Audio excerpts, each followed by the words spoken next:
Arnaud Tessier, bonjour. Bonjour. Merci beaucoup d'avoir accepté notre invitation. Il y a une tradition ici, c'est que l'invité se présente. Alors, est-ce que vous pourriez, s'il vous plaît, vous présenter en quelques mots?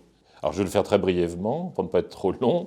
Je suis haut fonctionnaire, historien, un peu essayiste. J'ai écrit un certain nombre de livres sur l'histoire des grandes figures de l'État, de la politique française, et récemment, beaucoup d'ouvrages sur De Gaulle, sur la Ve République.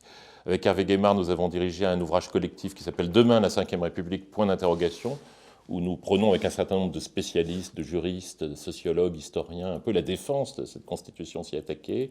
Et j'ai été aussi le biographe de Philippe Séguin, dont j'ai été le collaborateur, à la fois comme stagiaire de l'ENA à la mairie d'Épinal et ensuite à l'Assemblée nationale. Mais j'ai essayé de faire un vrai livre d'histoire. C'est-à-dire pas un témoignage, mais un livre fondé sur des faits. Voilà, pour me présenter. Mon centre d'intérêt, c'est beaucoup les institutions et l'histoire de l'État. Très bien. On reviendra sur Philippe Séguin après, à la fin de l'interview. Je voudrais commencer par une question très simple et directe. Y a-t-il aujourd'hui une crise institutionnelle?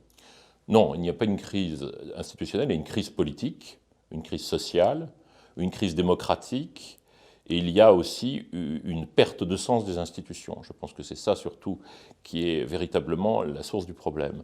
Ce qu'on entend beaucoup aujourd'hui, c'est les institutions de la Ve République sont inadaptées, elles sont décalées vis-à-vis de la société. D'ailleurs, elles ont été taillées sur mesure pour le général de Gaulle, donc c'est normal, ça n'a pu que mal marcher après, ce qui n'est pas vrai. Il y a eu une période assez longue pendant laquelle les institutions ont bien fonctionné. Je crois que tout ça, ce n'est pas vrai. Je crois que ce sont des institutions qui n'ont pas été du tout taillées pour de Gaulle, mais que de Gaulle a taillé en pensant justement que d'autres lui succéderaient. Et donc son obsession, c'était de donner à ceux qui lui succéderaient les moyens de gouverner, parce que pour lui, une démocratie, ça n'a de sens que si elle est gouvernée. Et c'est un droit qu'ont les peuples à être gouvernés. Mais alors, comment on explique, puisque aujourd'hui tout le monde, en tout cas beaucoup de personnes parlent de crise institutionnelle, est-ce que c'est plutôt un problème avec les pratiques institutionnelles? Et je voudrais être plus précis, on a quand même un schéma aujourd'hui à l'Assemblée notamment qui est assez inédit dans la Ve République. Et un usage assez régulier du 49.3 qui peut créer des oppositions, c'est le moins qu'on puisse dire. Est-ce qu'on est sur une dérivation de l'usage avec le 49.3 des pratiques qui avaient été pensées à l'origine? Ça, c'est ma première question. Et ma deuxième question, est-ce qu'on est dans un schéma aujourd'hui qui n'avait pas été envisagé en 58 par rapport à l'équilibre qu'on peut voir aujourd'hui à l'Assemblée nationale? Je pense que tout avait été imaginé, y compris par De Gaulle et par son entourage et par ceux qui ont fait la Constitution, qui étaient pour beaucoup des hommes politiques de la Quatrième République qui étaient convaincus qu'il fallait remédier aux défauts du défunt régime. Le 49.3, par exemple, c'est une proposition de Guy Mollet, parce que Guy Mollet avait, sous la Quatrième République, présidé des conseils des ministres, où ces ministres étaient les représentants de leur parti, et non pas les ministres solidaires d'un gouvernement. Donc cette idée que la majorité doit pouvoir soutenir le gouvernement, et que si elle ne le soutient plus, il faut une majorité de rechange, c'est un peu à la base du 49.3, qui est un des éléments clés du parlementarisme rationalisé. Je pense qu'il y a là, en réalité, il y a sans doute un déséquilibre qui s'est instillé dans les institutions, qui est la place du président de la République et son lien de confiance avec le peuple. Lorsque De Gaulle instaure en 62, dans des conditions très conflictuelles, l'élection du président de la République au suffrage universel, il considère que le référendum, qui est déjà un élément clé de la Constitution, l'article 3 dit que la souveraineté du peuple s'exprime par deux voix égales, l'élection des représentants et le référendum. De Gaulle pense que le référendum prend encore plus d'importance dès lors que le président de la République est élu au suffrage universel et donc investi d'une autorité et d'une légitimité encore plus forte. C'est pour ça que De Gaulle considérait que les référendums étaient là à la fois pour vérifier la confiance du peuple et pour obtenir un mandat sur de très très grandes réformes. Or, depuis 2005, le référendum est tombé en désuétude, puisqu'on a peur, pour être simple, on a peur que le référendum soit perdu, que le non l'emporte, ce que De Gaulle n'a jamais craint. Donc voilà, donc déjà, la Ve République ne marche plus que sur une jambe. Elle marchait sur deux jambes, elle ne marche plus que sur une jambe. Et donc ça m'amuse quand j'entends dire qu'il y a un problème de confiance entre l'exécutif et la société. Ben oui, puisque un des moyens de vérifier cette confiance n'est plus utilisé. Évidemment, ça suppose une prise de risque. Mais bon. Quant au 49.3, au parlementarisme rationalisé, je crois qu'il a toujours été envisagé qu'il puisse y avoir une majorité différente ou même une absence de majorité. En 67, alors que De Gaulle est président de la République et Georges Pompidou Premier ministre, les élections envoient une majorité extrêmement fragile et pour laquelle, qui n'existe que parce que les gaullistes s'appuient sur les centristes. Donc il y avait un risque de perte de la majorité, de passage à une majorité relative. Mais tout ça, la vie parlementaire prévoit ce genre de situation. À ce moment-là, eh bien, il peut y avoir des alliances ou des coalitions. Mais là, à ma connaissance, le président de la République n'a pas fait d'offre très claire en direction de groupes qui, à la charnière, auraient pu lui permettre d'avoir une majorité. Est-ce qu'il le fera à l'avenir? Peut-être, peut-être pas. Est-ce que ça marchera? Peut-être, peut-être pas. Mais il est certain que si ça ne marche pas et qu'il garde une majorité relative et qu'il est exposé en permanence au risque d'une motion de censure, il y aura forcément une nécessité de trancher le nœud gordien à un moment venu, c'est-à-dire soit une dissolution, soit la mise en jeu du mandat présidentiel. Donc en fait, la réalité, c'est qu'on assiste à une crise politique et on accuse les institutions pour ne pas voir la réalité de la situation. Parce qu'on voit quand même beaucoup de personnes se lever, notamment la France Insoumise, en disant que c'est les institutions qui génèrent le problème, qui ne permet plus d'avoir la démocratie. En réalité, on se voile la face. C'est la petite musique qui est montée au moment des élections présidentielles et législatives de l'an dernier, lorsqu'il y a eu toute une musique sur la proportionnelle, en disant « ça marcherait mieux si la société était représentée de manière plus fidèle grâce au scrutin proportionnel, ça marcherait mieux parce que ça permettrait des gouvernements de coalition. » En réalité, on a l'impression que la solution pour un certain nombre de gens, c'est, puisqu'il y a une crise politique, on va la résoudre en paralysant les institutions. C'est-à-dire, non seulement en ne réglant pas le problème, mais en l'aggravant. Il y a une phrase de De Gaulle que je cite souvent et qui me frappe beaucoup, qu'il emploie, qu'il prononce lorsqu'il reçoit son ancien collaborateur Bernard Tricot en Irlande après avoir quitté le pouvoir. Il lui dit ma constitution n'est peut-être pas parfaite, mais j'ai laissé les instruments qui permettent de gouverner si on le veut. De gouverner si on le veut. Mais si on ne veut pas gouverner, ou si on veut fuir le risque ou la responsabilité du gouvernement, ce qui suppose des affrontements, ce qui suppose des négociations, ce qui suppose toutes sortes de mécanismes qui sont purement politiques, eh bien, si on fuit cela, évidemment, on arrive à un système où on ne gouverne plus, où on organise la paralysie. C'est un peu ce qui s'est produit avec la cohabitation.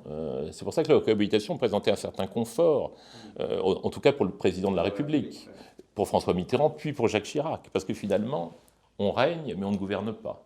Il n'y a rien de plus contraire à l'esprit et à la lettre de la Constitution de 58. On n'est pas là pour régner, on est là pour gouverner. Voilà. Mais évidemment, cette tentation est toujours présente, et donc il y a la tentation de mettre en cause les institutions, parce que les institutions sont faites pour gouverner, et si on ne s'en sert pas, ben ça ne marche pas. Et ça ne marche pas. Si ça ne marche pas, c'est pas parce que les institutions sont mauvaises, c'est parce qu'on ne se sert pas des leviers qu'elles donnent. Donc c'est très facile, vous dites, bah, c'est la faute des institutions, donc on va les modifier, on va revenir au bon vieux temps de la 4e sans le dire, où finalement on pouvait s'abstenir de gouverner, où on laissait l'administration gouverner. Mais il y avait encore une administration à cette époque-là. Mais on pourrait quand même penser qu'il est envisageable de modifier cette Constitution. Et là, j'ai une autre question qui sous-tend ma réflexion, c'est que aujourd'hui, la Ve République est-elle la même qu'en 1958 ? Non. Et est-ce qu'il est quand même légitime de pouvoir dire on peut la modifier?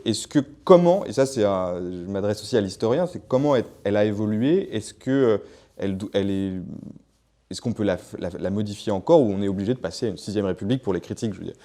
Il y a des leviers qu'on a laissés inutilisés. Donc j'ai cité le référendum. Il y a des évolutions majeures qui se sont produites.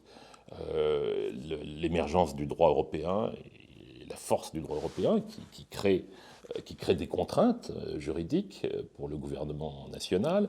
Il y a la décentralisation qui en plus été constitutionnalisée, donc il y a quelque chose de presque irréversible, puisque désormais le principe même de la décentralisation est dans la Constitution, mais la décentralisation ne fonctionne pas bien. Donc on peut dire que c'est un élément du gouvernement, c'est un élément de la démocratie en France. Si la démocratie ne marche pas bien, c'est aussi parce que la décentralisation est à la fois désordonnée, inefficace et paraît peu démocratique. Donc il y a un certain nombre d'évolutions dont il faut tenir compte, ce qui ne veut pas dire qu'il faut revenir en arrière, mais il faut essayer de corriger cela par une meilleure organisation de l'État. Il y a une question, à mon avis, qui mériterait d'être examinée, tranchée, sans remettre en cause la Constitution ni les institutions. C'est la position du Conseil constitutionnel et le mode de désignation des membres du Conseil constitutionnel. Le Conseil constitutionnel a pris une importance énorme. Son rôle n'a plus rien à voir avec ce qu'il était au début de la Ve République et avec ce que le rôle que lui assignaient les constituants. Le Conseil constitutionnel a été créé pour empêcher les empiètements réciproques du législatif sur l'exécutif et de l'exécutif sur le législatif. Aujourd'hui, il est devenu un juge créateur de normes et qui pèse très lourdement dans la vie politique. Alors, je ne dis pas que c'est un mal. Beaucoup considèrent qu'en matière de protection des libertés, le Conseil constitutionnel a joué un rôle important. Mais c'est vrai que son mode de désignation peut être jugé à certains égards un peu archaïque. Il est très politique. Il y a peu de vrais juristes au Conseil constitutionnel. Donc il y a quelque chose qui, à mon avis, et ça c'est une opinion personnelle, cloche un peu dans le système et qui crée une source de pouvoir autogénéré. J'étais très frappé par le débat autour du recours à l'article 11 pour certaines questions de politique publique. Voilà. Il me semble que ce n'est pas au Conseil constitutionnel de dire au président de la République s'il a le droit ou non de se servir de l'article 11. C'est un moment où l'appel au peuple, c'est quand même le lien direct et fondamental qui existe entre le président élu au suffrage universel direct et le peuple français. Donc peut-être là, il y a un travail à faire qui ne veut pas dire affaiblir ou neutraliser le Conseil constitutionnel, mais faire en sorte qu'il y ait une meilleure adéquation entre son mode de désignation et les pouvoirs très étendus dont il dispose. Mais vous parlez aussi peut-être des nominations faites par le président qui lui-même ensuite va avoir affaire au Conseil constitutionnel. Enfin, Bien sûr, puis il y a des critiques tout à fait légitimes qui disent mais on retrouve au Conseil constitutionnel des gens qui ont à juger de textes ou de politiques qu'ils ont mis en œuvre. Oui, c'est certain. Il est vrai que quand on entre dans une juridiction de ce type, quelquefois on s'affranchit de ces considérations, et on a vu des cas où des personnalités dont on aurait pu penser qu'elles étaient très tributaires de ce qu'elles étaient, de ce qu'elles avaient été, marquaient une certaine indépendance. Mais je crois quand même que ce serait plus clair et plus transparent si on avait un mode de désignation à la fois plus juridique, et puis une remise un peu des choses en perspective. C'est-à-dire, le juge est capital dans une démocratie, mais il ne doit pas se substituer au suffrage universel. Il y a une question, là on parle de la Constitution elle-même, et il y a aussi un rapport des Français à leur Constitution, peut-être un attachement. Est-ce que vous pensez que cet attachement existe vraiment et qu'il peut s'altérer et que même si la Constitution reste bonne, il peut être politique de modifier en tout cas la Constitution puisque l'attachement des Français a pu changer. Est-ce que on mesure cet attachement ? Je crois que c'est politique dans la mesure où il y a eu plein de révisions d'affichage. Il y en a eu 19 en 30 ans, alors qu'il y en avait eu 5 pendant la première phase d'existence de la Ve République. Là, on révise la Constitution à tout va pour ceci ou pour cela, on y met des choses purement déclaratives. Une Constitution, ça ne doit pas être une tunique de Nessus. Il faut que le texte, il ne faut y toucher qu'avec une infinie prudence, selon le vieil adage. Donc je crois que les Français connaissent mal en réalité l'organisation des pouvoirs. Il y a une telle confusion depuis qu'il y a les cohabitations, le quinquennat, la décentralisation, plus personne n'y comprend rien. Oui. Mais il y a une chose à laquelle ils sont attachés quand même, c'est l'élection du président de la République au suffrage universel. Ça on voit, parce que j'entends dire qu'il faudrait revenir dessus, revenir vers un régime parlementaire classique, que le président de la République devrait être la reine d'Angleterre. À mon avis, s'il y a une chose dont les Français ne veulent pas, c'est que le président de la République devienne la reine d'Angleterre. Donc là, ça serait assez maladroit. On aurait l'impression que la souveraineté est à nouveau confisquée, comme elle l'avait été, selon l'expression célèbre d'André Tardieu, la souveraineté confisquée, comme elle l'avait été sous la Troisième et la Quatrième République. Si c'est pour revenir à ce qu'il y avait avant, en disant que c'est un bond en avant, non, c'est plutôt un bond en arrière. Donc je crois qu'il faut garder les grands équilibres et l'idée que du parlementarisme rationalisé, le 49.3, reste un bon instrument. On peut critiquer la façon dont on a usé d'un certain nombre de mécanismes du parlementarisme rationalisé de manière extrêmement condensée, mais je pense que là aussi, ce n'est pas un problème constitutionnel, c'est un problème politique. Est-ce qu'on n'a pas un peu trop forcé la main à l'opinion publique, qui ne doit pas rentrer en ligne de compte de manière systématique? Les sondages d'opinion, ce n'est pas des votes. Mais enfin, c'est vrai, on voit bien qu'il y a quand même une forme de rupture entre une partie importante de la société française et du corps politique et le pouvoir, ça c'est certain. Alors là, on a vu la Constitution avec les Français, et j'aimerais aussi envisager la Constitution par rapport au monde, puisqu'on voit bien qu'on arrive, on voit bien, j'en sais rien, mais dans des temps un peu troublés, la guerre est pas très loin de nous. Est-ce que cette Constitution, par rapport peut-être aux autres constitutions européennes et mondiales, ou au système de gouvernance, nous apporte ou nous confère un avantage comparatif en cas de conflit? Et je veux dire par là, est-ce que c'est une constitution qui fonctionne aussi dans un temps de guerre, aussi bien que dans un temps de paix. Oui, mais elle est faite en réalité pour fonctionner en temps de crise et en temps de guerre, parce que De Gaulle a conçu les institutions en se fondant sur son expérience, une expérience historique fâcheuse qui est la défaite de 40. Donc pour De Gaulle, l'idée, c'est que les institutions doivent surtout fonctionner en temps de crise, parce que pour De Gaulle, la prospérité, la tranquillité, la quiétude, ce n'est pas le régime normal d'une démocratie. Le régime normal d'une démocratie, c'est la crise. Et la quiétude, la prospérité, la tranquillité, ce sont les pauses. Et quand on regarde, oui, quand on regarde l'histoire depuis la mort de De Gaulle en 70, il m'arrive de penser qu'il n'avait pas tort, et que les périodes de crise l'ont fortement emporté sur les périodes de stabilité. Donc, je pense que oui, la Constitution, les institutions de la Ve République sont faites pour ça, parce qu'elles ont été conçues par un homme, et par des hommes, pas seulement par lui, qui avait vécu le désastre de 1940 et qui avait vécu le désastre politique de la Quatrième République qui avait conduit le pays au bord de la guerre civile. Donc les institutions ont été conçues pour ça, et je crois, quelles que soient les critiques qu'on leur a adressées, qu'elles ont montré qu'elles avaient de beaux restes pendant la crise du Covid. Parce que dans certains pays fédéraux ou ultra décentralisés qu'on nous a mis en évidence comme étant les vrais modèles à suivre, on n'aurait pas pu faire ce qu'on a fait, c'est-à-dire transférer autoritairement des malades d'un bout du territoire à l'autre parce qu'on n'avait pas assez de lits ici et qu'on en avait là. Si on s'était trouvé face à des autorités ultra décentralisées et un peu souveraines dans ce domaine, l'État français en temps de crise a plutôt fonctionné. Pas terriblement bien, parce que ce n'est plus l'État gaulien, hein. On est sorti de l'État gaulien depuis 40 ans. Mais le système étatique, l'articulation entre le politique et l'administratif a plutôt bien fonctionné. Et en période de guerre aussi, les pouvoirs dont dispose l'exécutif en matière de politique étrangère et en matière de guerre peuvent se révéler décisifs. Et on a vu, j'ai même entendu un jour François Hollande, visitant la Fondation de Gaulle, dire il n'est pas vrai de dire que tout président, que tout Français a été et ou sera gaulliste, mais il disait tout président de la République a été à un moment donné gaulien. Il citait le cas de l'intervention au Mali. Il disait il y a des moments où on se rend compte, lui-même disait ça, François Hollande, des moments où on se rend compte quand on est à l'Élysée de la force des institutions de la Ve République lorsqu'il s'agit des intérêts vitaux du pays. Est-ce que, pour clore ce sujet, il y a quelque chose que vous voulez dire ou conclure sur les constitutions Non, je dirais, ne cédons pas à la tentation de sacrifier la Constitution pour résoudre une crise politique, parce qu'on aura toujours la crise politique, sans doute en pire, et en plus, on aura une crise démocratique profonde et durable. Je vois aussi des arguments qui consistent à dire il y a des menaces qui pèsent sur la démocratie en France. Si Mélenchon, si Le Pen arrivaient au pouvoir, est-ce qu'il ne serait pas mieux d'avoir un système beaucoup plus atomisé, ça les empêcherait de faire des dégâts, etc. Je pense que tout ça, c'est de mauvais raisonnement.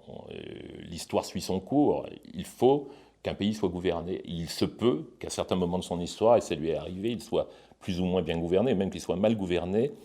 Mais la démocratie, c'est une prise de risque. Et quelquefois, il faut faire confiance au peuple. Et je trouve que depuis un certain nombre d'années, on ne fait pas assez confiance au peuple. Et sans transition, parce qu'on vous en avait parlé en introduction, mais vous avez travaillé avec Philippe Séguin, qui a lui-même été proche de la Constitution, si je puis dire, parce qu'il était président de l'Assemblée nationale, et avec plein d'autres fonctions.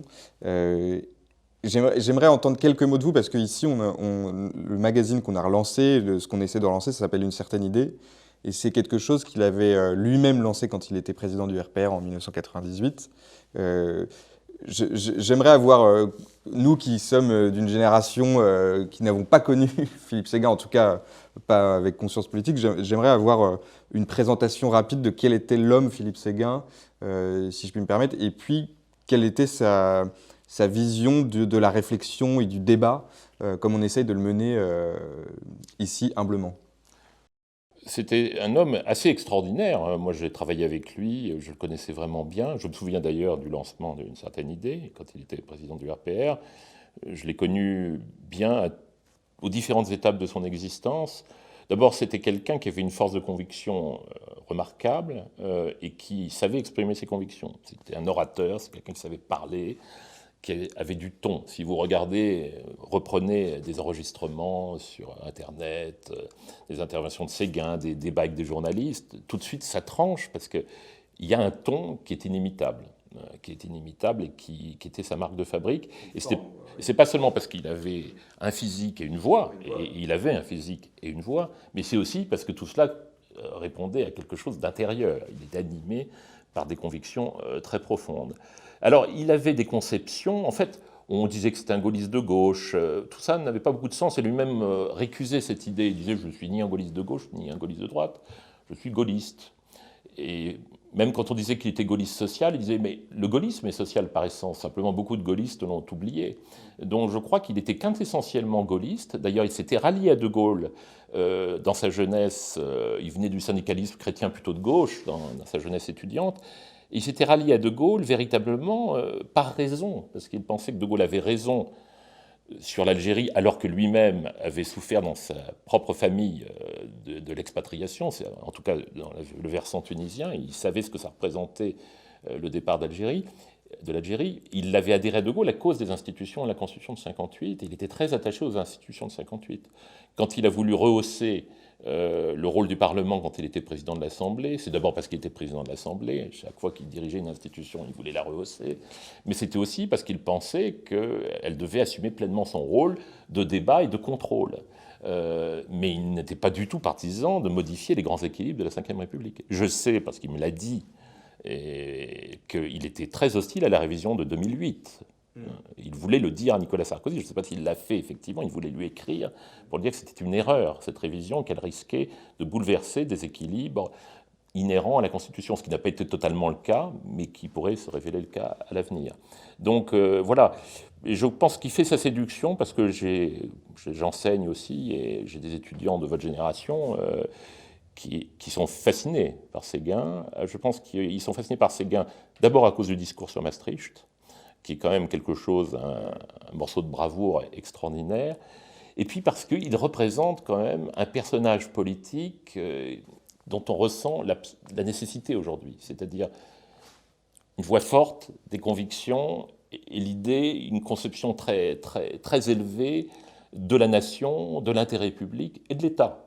C'est un homme qui attachait une très grande importance au rôle de l'État, et je pense qu'une des raisons pour lesquelles il était en discordance avec ce qu'a été l'UMP, même ce que sont devenus LR, on en parlait souvent jusqu'à sa mort en 2010, une de ces discordances, c'était qu'il trouvait que la droite de tradition gaulliste avait laissé tomber l'État, parlait trop de libéralisme, mais pas assez d'État, pas assez d'État social, et puis de services publics, et je pense qu'il avait raison, puisqu'aujourd'hui on voit que ces thèmes ont été récupérés par le Rassemblement national. Mais ils ont été récupérés par le Rassemblement national parce qu'on les avait laissés sur le sol.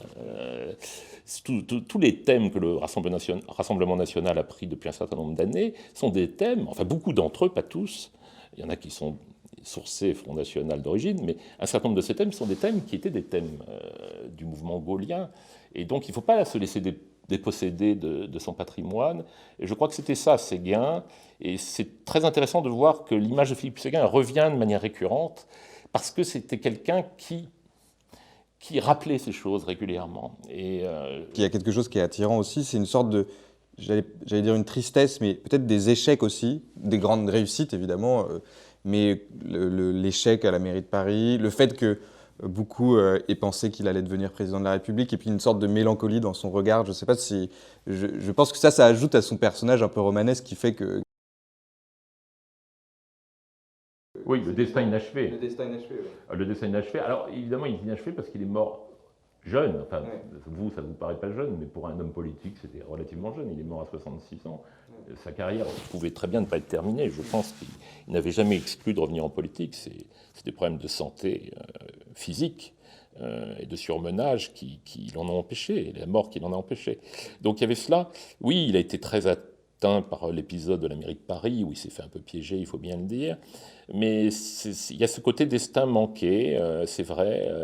Et c'est vrai aussi que son image est sans commune mesure finalement avec les responsabilités qu'il a assumées, parce qu'il a eu des responsabilités importantes. Il était ministre des Affaires sociales, président de l'Assemblée nationale, il était premier président de la Cour des comptes, mais enfin, il n'a pas été Premier ministre, et il n'a pas été ministre longtemps ni souvent, et pourtant, il occupe une place considérable. Oui, c'est vrai. Et je cite toujours les obsèques de Philippe Séguin auxquelles j'ai assisté, et ce qui m'avait beaucoup frappé en janvier 2010.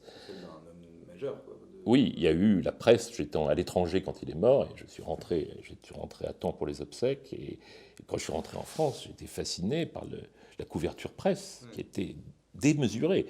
Et il y a eu le sentiment qui m'a beaucoup frappé, c'est que tout le monde se rendait compte qu'il y avait quelqu'un d'unique qui avait disparu et qui ne serait pas remplacé ou difficilement remplacé.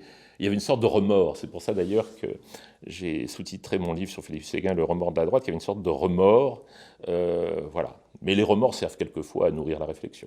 Et dernière question, est-ce que personnellement, comme il a eu aussi une œuvre d'historien, j'ai vu son ouvrage sur l'ensemble des présidents de l'Assemblée nationale, est-ce que ça vous a aussi, vous, plus personnellement, inspiré dans votre métier d'historien?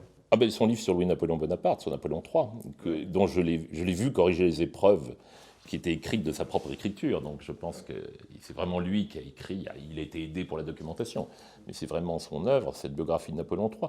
Je pense qu'il voyait l'histoire de France comme une source d'inspiration pour comprendre la politique d'aujourd'hui, comme De Gaulle. C'est-à-dire qu'il voyait la France comme une réalité vivante, et le passé de la France n'était pas un passé mort. Il y a quelque chose qui me frappe beaucoup, souvent avec les jeunes, mais peut-être pas avec les mêmes lectures que vous. Certains jeunes gens qui me disent « Ah, mais De Gaulle, c'est du passé. Arrêtez de nous parler de De Gaulle. » Je dis « Non, c'est pas du passé, De Gaulle, puisque nous vivons dans les institutions qu'il nous a laissées, qui sont vivantes, un peu brinque-ballantes, mais vivantes. Et lui-même a conçu la Ve République, qui est le régime dans lequel nous vivons, il l'a conçu pénétré de toute une richesse historique. C'est-à-dire que ce que nous vivons aujourd'hui, notre présent, il est tissé de réalités historiques profondes. Et quand on oublie l'histoire, on se prépare de grandes catastrophes. Et je crois que c'est un peu le drame de la politique française aujourd'hui, c'est qu'elle a beaucoup oublié l'histoire. Merci infiniment d'avoir répondu à la question.